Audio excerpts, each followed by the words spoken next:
I think a movie that a lot more people are going to have seen, though, Dave, is How Do They Fall? A movie by, I want to make sure I say this right, James Samuel. I think it might just be Samuel. Not Yes, 100% sure. the brother of Seal. Yeah, and also a music artist himself. Right. Goes by the name The Bullets, which is a very interesting name, especially given the nature of this movie, which is a revisionist western. And I mean, there's a lot to like or a lot to sell people on for this movie. I mean, just the cast alone: Jonathan Majors, Idris Elba, Zazie Beetz, Regina King, Delroy Lindo, Lakeith Stanfield. I mean, right there. How Who's are you who? not just bought in? But like then it being this western, the way it's shot is kind of like it feels like the old westerns. Like you kind of feel like you're on the movie set a lot of the time, and like I don't know, it felt like very like real to me a lot of ways at times. Um, I think there's some interesting choices that at points took me out of the movie, but overall, I was really impressed with this and had a great time. What did you think of The Harder They Fall?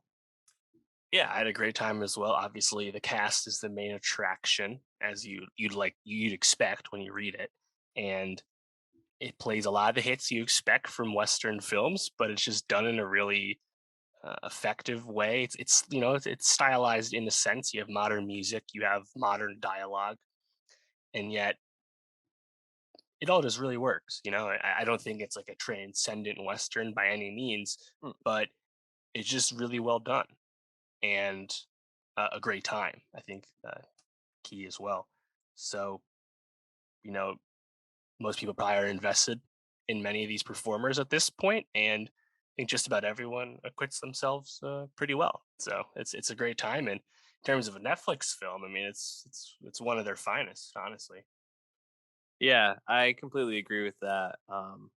It's hard for me to watch this movie and not think back to Django Unchained, just because Mm, I feel like so much of the stylization of it, obviously the like Midwest shooter vibe, but also I think just like the goriness of it, because this film is really, really gory.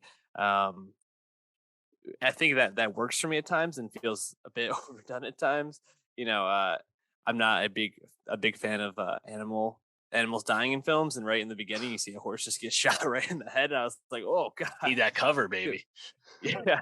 Um, but I thought the action sequences were really really fun, especially the final one. But the train sequence was cool, little cool Chadwick Yes. Boseman Easter egg there on the side of the train. Hmm. So yeah, I appreciate them paying respects. Why don't we start though with just I think the overall performances. Like, was there anyone in this film that you feel like really stood out to you in terms of the performance that they gave? Yeah, I'd say for like the top end people, it's like it's none of like their best roles by any Mhm. chance, but they all just kind of bring a level of confidence, a stature that you expect, and it's all done pretty well. If anyone, I'd say RJ Seiler probably stood out to me, who's someone he's popped up in the past, like Muriel and the Dying Girl. He was in the Power Rangers reboot Mhm. that didn't go anywhere. He's been around, but he gets to chew on being a guy who can't shut up and loves to showboat. It was a Yeah. really fun character. Yeah, he was really fun. I mean, hated the way he died, but it definitely hammers home why you're supposed to hate Lakeith Stanfield's character. So really Cherokee Bill. appreciate that. Yep. I thought Lakeith really stood out in this. He just seemed to be having the best time, man. Just being this slimy, backstabbing, fastest gun in the West type guy, but really only because he's a piece of shit and doesn't follow any of the unwritten rules of these duels. Sure. Yeah, but I really liked him. I thought he stood out. Yeah. Um, I I know. also thought. Go ahead. Oh, go ahead. I just really like Zazie Beats as well. Mm, I feel like a lot of the roles we've seen her in um, outside of Atlanta have been a bit one note, and she just got to do a lot in this movie. And it also kind of seems like they're setting up a potential sequel that may be more focused around her Hmm. moving forward. So hoping we get something like that. But just those two really stood out to me. What were you gonna say though? Uh, yeah, I mean, I was just thinking, Lakeith. I really liked his presence in particular because he managed to bring like the veteran savvy that's supposed to be with his character. I like that. It's a little different spin than we've gotten from some of his characters recently. I agree about Zazie Beetz. Nice to see her just have a little more to do, honestly.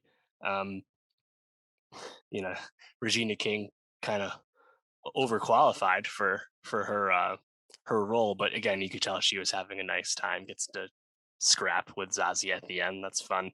Yeah, Uh, I'd say Jonathan Majors. He's still absolutely shredded since Defy Bloods. Dude looks great, and just happy to see him leading a movie because he's a stud, and we've been invested only a few years now, but he's just had such a rapid rise. It's awesome to see.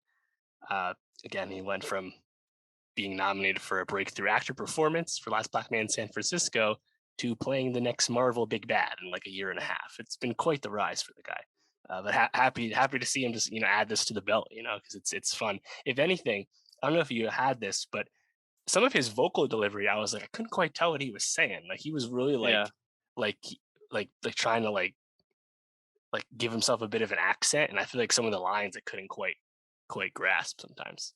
Yeah, it felt like his he was almost like hissing his words or like I don't know, like they got jumbled almost. But Hmm. yeah, I agree with that. I actually really liked Idris in this. It felt a bit like his Stringer Bell performance in a way, which is always fun. You know, it's kind of like menacing, but also not like too in your face, except for probably the scene where he beats the shit out of the mayor or whoever that Yeah, was. brutal. I mean, yeah, really brutal. Did you see the twist coming at the end? I did No, not. no, and that's probably one of my issues with the film is that twist just comes way too late to make like a strong impact. Yep. It doesn't really like if that twist didn't happen, the ending is fundamentally the same. Mhm. The character feels the same way, you feel the same way about what you've seen. I felt like it just kind of came a little late to make an impact, but I didn't see it coming. Yeah, I agree. It would have almost been nice if if you had Jonathan Majors character, Nat Love, get that information before he chose to go and save Zazie Beats. Only because I think it would have he still would have gone, but obviously how they would have gone about it may have changed. Um, but yeah, I was kind of like, you don't really get a chance to process. And even at the end, it seems like he's still processing. You know, when Right. Zazie asks him, "Is the devil dead?" and he says, "I don't know." So that's kind of what leads me to believe there's probably a sequel coming of some sort. You know, in the prior to um, some delays in production due to COVID, Cynthia Erivo, Wesley Snipes, and Sterling K. Brown were supposed to be in it. So maybe we'll get them in a sequel of Huh. some sort. Would really love that. Um, yeah, I mean, what other moments stood out? I really liked the train scene a lot. I thought, like, just stylistically, the colors in that really popped out, like blues and stuff. And then obviously, you get an awesome entrance from Idris coming out of that uh, cell, just Right. like walking out. The standoff was great too. What else stood out to you, though? Yeah, I mean, I think thematically there's some cool things going on. Many of these characters are technically people from real life, people from the old west, uh, and it's kind of like a mishmash of bringing all these people together that were, like I think the Indian territory and kind of all over the place, really post Civil War, Old West time. Hmm. And in a sense, it's cool, but also like none of like the actual traits or histories of these characters really seem to factor into the story we have. We just kind of like gave them names and treated them like action figures almost. Hmm. But I think it is cool to see this movie get made because it's not like a revisionist Western at all. It's actually just reminding people that there were lots of other kinds of cowboys beyond the traditional white cowboy we think of from John Wayne, John Ford. Just because we didn't really Hmm. get movies about these cowboys all that much doesn't mean they weren't there. There were lots of black cowboys and lots of native cowboys as well. Just see a black cowboy story. There's really Yeah. nothing fictional about it. It's just something we haven't gotten. unfortunately, enough of at this time. On the other side of that, I loved the white town scene. I thought that was Mm. awesome. Visual gag is hilarious. It's literally a white town with white Yeah. sand. Production design immaculate. But just Mhm. yeah, just a really charming bank robbery scene on Major's part. Yeah, sometimes our taste is too similar because I love that speech he gives where he says, he's like says something like, "Oh, I love your eyes, blue eyes," or something like that, with like a little like sly grin, and then he's like, "You're handshaking, you're scared, you're gonna miss." Just like talks him through like why he should just let him walk out. Just like a really awesome scene. And also, yeah, Cuffy. I really liked Yes. Cuffy's character. Obviously played by, oop, just had it and I lost it. Sorry, Danielle Deadweiler, who hasn't had a lot of Yes. roles, so I think this is going to be a nice look for them. Um, but yeah, that scene definitely stood out stylistically, but also for a great major scene. But it really, the whole film is pretty fun. I think the one scene that really just felt out of place for me and didn't work was just the lead up to Zazzy's interaction with Buck, Rufus Buck, where like that woman in like the really blue paint was dancing around, and like I was just like, I'm not really sure why this is in here or what's going on. It just felt like they wanted to do some weird stylistic stuff to make it feel like the city is or weird underneath his rule. I don't know, but I didn't have a lot of moments like that. So overall, I think this is definitely one that to tune into on Netflix. So um, definitely check it out.